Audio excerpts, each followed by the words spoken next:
To charge your Xiaomi Robot Vacuum E10, first of all, you will need to get a charging base that comes along with this device. Also, you need to get the charger cable that comes along with it. And now plug in this end of a charger to the base, like this. Then when it's connected, make sure to connect the other end to the power source.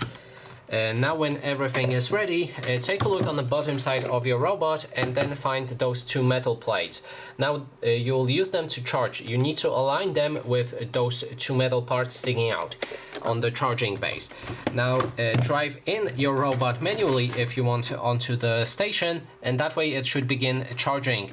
You can see the charging process in the app. That's how you can track it easily and to know that it's charging.